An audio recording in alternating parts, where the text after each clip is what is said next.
하나님의 천지 창조를 부정하는 마귀의 세력이 역사를 통해서 내놓은 것들이 어떤 것인지 한번 짚어보고 가잔 말이에요. 창조를 부정하는 사람들은 무신론을 주장하죠. 창조와 창조자를 믿지 않는 사람들은 신은 없다고 우겨요. 내가 나 자신만을 위해서 살아야 되는데 나보다 더 힘이 센 나에게 벌을 줄 수도 있는 어떤 존재가 있다는 것을 믿고 싶겠습니까? 그러니까 무신론을 주장하는 거, 우기는 거죠. 그러니까 자기들의 마음의 평화를 위해서 니체처럼 신은 없다, 신은 죽었다라고 우기는 거예요. 그러나 창조를 믿고 있는 우리는 천지를 창조하신 하나님께서 지금도 살아계시며 세상을 다스리시는 분이라는 것을 인정하는 거예요. 그리고 그분은 죄인들을 벌하시며 하나님의 백성들에게는 상을 주실 분이라는 것을 믿는 거죠. 그래서 그들은 늘 경외하는 마음으로 하루하루를 조심스럽게 살게 되는 거예요. 하나님의 뜻에 맞게. 이 천지가 어떻게 돌아가는지를 조금만 관심 있게 돌아보면 어떻게 하나님이 없다라고 이야기를 할 수가 있습니까?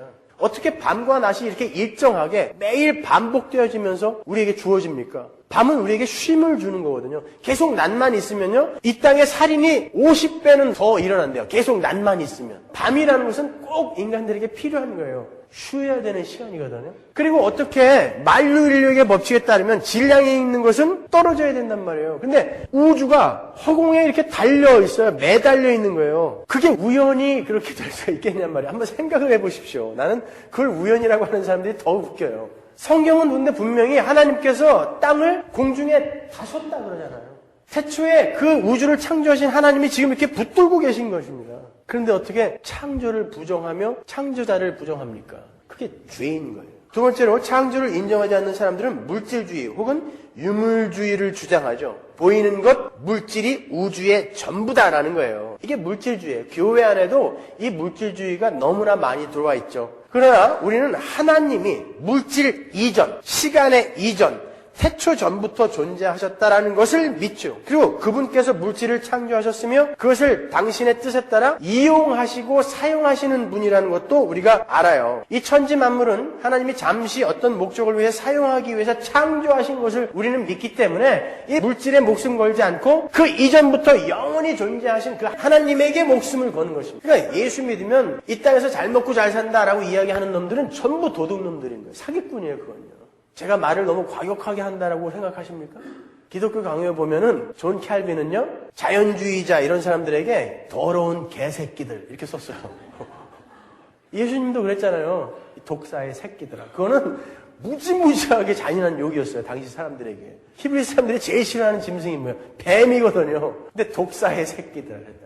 그놈들은 사기꾼들이에요. 유물론 철학자들은 물질이 영원 전부터 존재했고 영원히 존재할 것이라고 주장하지만 영원 전부터 존재하시는 분은 하나님밖에 없어요. 물질은 태초부터 시간과 함께 존재하게 된 거라니까요. 세 번째로 창조를 부정하는 사람들은 물질과 인간 그리고 물질과 신을 동일시하는 범신론을 내놓기도 하죠. 범신론이 뭐라고 했어요, 제가? 이 모든 것은 신이다. 그러니까 인간도 신이에요. 그러니까 수행하고 고행을 통과하면 인간이 신이 될 수 있다. 이게 범신론 아닙니까? 그러니까 수도원에 들어가고 절에 들어가고 수행하는 거죠. 장자부라 이런 거, 무건수행 이런 거 하는 거예요. 신이 되기 위해서. 그러나 하나님만 신이고 우리는 피조물이라는 것을 우리는 창세기 1장 1절에서 배워서 알고 있잖아요. 우리는 신이 아니라니까요. 무슨 놈의 범신론이에요. 수행을 쌓으면 되든가요, 그게? 수많은 수도원 지하에서 왜 그렇게 어린아이의 유골들이 많이 나왔는지 아세요? 거기 들어가서 수행 쌓는다 그래놓고 신부하고 수녀들이 거기서 전부 애 낳고 묻어버린 거예요, 그 밑에다가. 인간은 그렇게 안 된다는 것입니다. 수도를 쌓아서 수련을 쌓아서 신이 될 수 없는 거예요. 죄 속에서 태어난 자들은 죄 속에서 뒹굴다가 그 영원한 지옥으로 떨어져 버리는 것입니다. 네 번째로 창조를 부인하는 사람들은 자연주의라는 것을 세상에 내놓죠. 자연주의가 뭐라고 했어요? 초월과 초월적인 존재를 부정하는 거. 우리가 보는 어떻게 태양이 계속 그 자리에 서 있을까? 어떻게 행성들이 계속 그 주위를 그렇게 돌까? 어떻게 이렇게 바다는 그 자리를 넘어오지 않을까? 이런 것들을 그냥 자연의 법칙이 그것을 붙들고 있는 것이지 초월자가 있는 게 아니야 라고 믿는 게 자연주의예요. 그러나 우리는 하나님이 창조 때부터 만물을 창조하셨고 품어 안고 계시기 때문에 이 우주는 이렇게 질서 있게 돌아가는 것이다 라고 믿는 거죠. 우리는요. 이렇게 달라요. 다섯 번째로 창조를 믿지 않는 사람들은 인본주의를 만들어냈죠. 이 우주의 중심과 목적은 바로 사람이라는 거예요. 만일 신이 존재한다 해도 그 신은 사람을 위해 존재해야 된다는 거예요.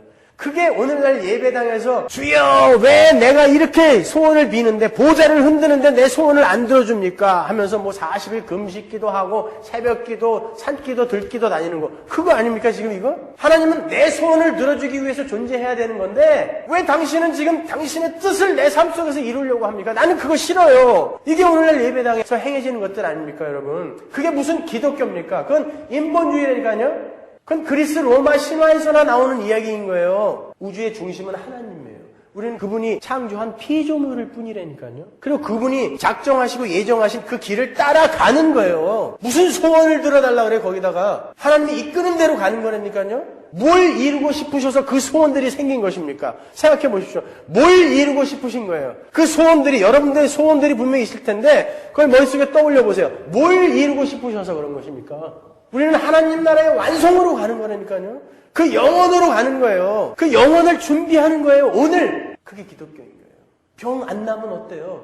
내가 예수 믿는 자라는 게 확인만 되었다면 이제 이 시간을 떠나 물질을 떠나 영혼으로 들어가서 영원히 하나님과 행복하게 살 텐데 그 병 낫는 게 왜 이렇게 중요합니까? 여러분에게. 그러니까 은이빨 금이빨로 바뀌는 거 이거는 얼마나 유치한 일입니까? 그걸 왜 신기하게 생각하세요? 나는 도대체 이 천지 창조가 우리 눈앞에 있는데 그거보다 더 신기한 게 여러분 삶에 있단 말이에요. 창조를 안 믿는 거예요. 예배당에 와서도 사람들이. 믿는다고 하면서도 창조라는 것을 우습게 생각하는 것입니다. 여섯 번째로 창조를 믿지 않는 사람들은 다신론을 주장하죠. 이 세상에는 그냥 많은 신들이 있다는 거예요. 우리 인간을 도와주는 많은 신들. 그러나 우리는 알아요. 창세기 1장만 읽어봐도 태양, 달, 별 그들이 섬기고 있는 그런 것들은 전부 하나님이 창조하신 거다라는 걸 알죠. 그냥 피조물이지 우리가 섬길 존재들이 아니다라는 거예요. 오히려 우리가 다스려야 할 것들이었는데 근데 거기에다가 절하고 빌고 있는 거죠. 자, 그러니까 창세기 1장 1절은 기독교와 이방 종교, 그리고 진리와 세상 풍속, 시대 정신이 갈리는 아주 중요한 기독교 교리의 정수인 거예요. 그러니까 제가 서론을 이렇게 오래 하는 것입니다.